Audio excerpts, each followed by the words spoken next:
Okay, so good morning, good evening, or good night, everyone, wherever you are right now.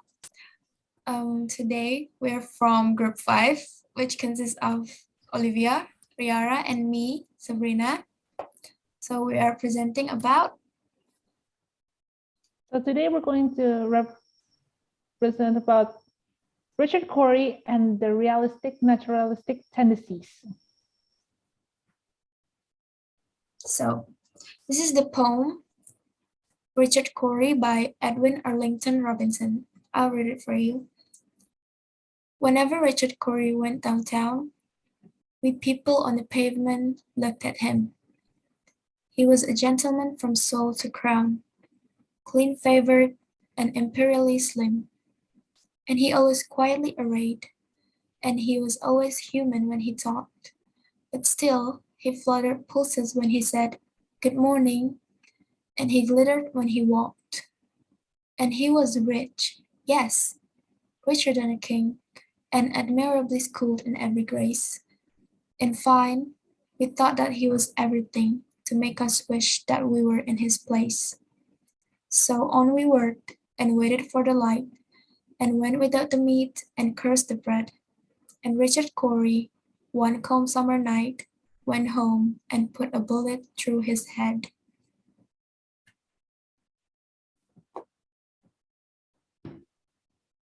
So for the first question, please explain the similarities and differences between realism and naturalism genre in literature. There are some differences of realism and naturalism genre in literature, like realism starts in the middle of 19th century in Europe and shows people's daily lives and focus on ordinary people's daily life, especially in lower or worker class. While naturalism starts in 1880 until 1930, which represents the scientific ways of life, and also focuses on middle and upper classes and their problems they use are poverty, corruption, violence, and many other problems. And secondly, realism is way more popular because the story of realism can interact the readers, while naturalism, well, it's not quite popular because not everyone can understand the scientific way of life. And finally, naturalism uses scientific detachment, while realism uses real life experience. Even though they have differences, the similarities are emerged in 19th century and also focuses on the real world problems. Next, please.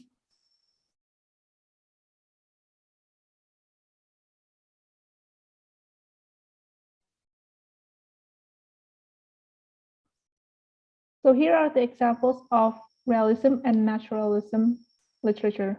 In realism, the example is The Adventures of Huckleberry Finn by Mark Twain, while naturalism is The Grapes of Wrath by John Steinbeck. Next, please. Number 2, after reading Edwin Arlington Robinson, Richard Cory, please explain what the poem is about and its connection to realism style of literature. So the first is what the poem is about.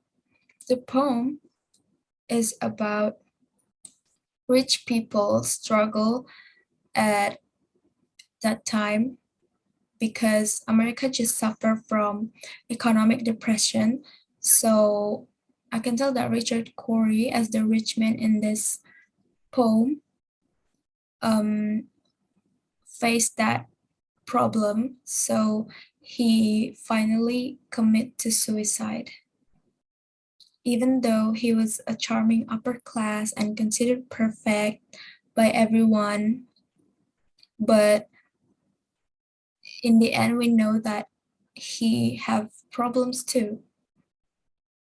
He's not perfect as what everyone sees him. And for the connection to realism style. The author, Edwin Arlington, uses simple words for telling us the story of Richard Cory. So we could simply understand from the first time we read it. Doesn't like romantic style, which play with words. The words he used is more simple in Richard Cory, and the situation is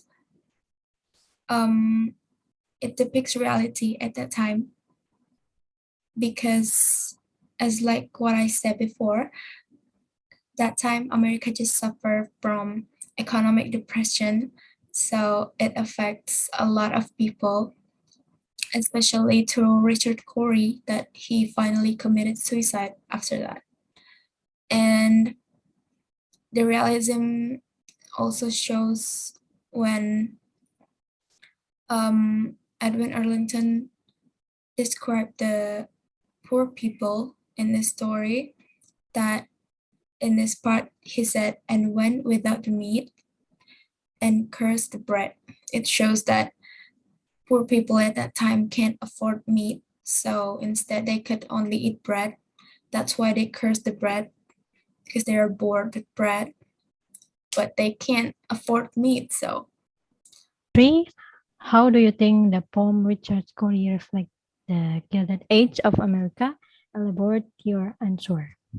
The poem was published in 1907, when America has just suffered from economic depression caused by the Panic of 1893. So, the Gilded Age happened at the end of the 19th century, when the northern and western United States experienced rapid economic growth, especially for American skilled worker, is higher than in Europe. On the other hand, the Gilded Age was also an area of severe poverty, as many immigrants came from poor areas to the United States, and the higher concentration of wealth was increasingly visible. The composition of the poem also took place when the American economy was falling. The poem contained elements of poverty, wealth, and food. So there are some pictures about the Golden Age and poverty in America. Next. So that's all from us. Thank you for your attention.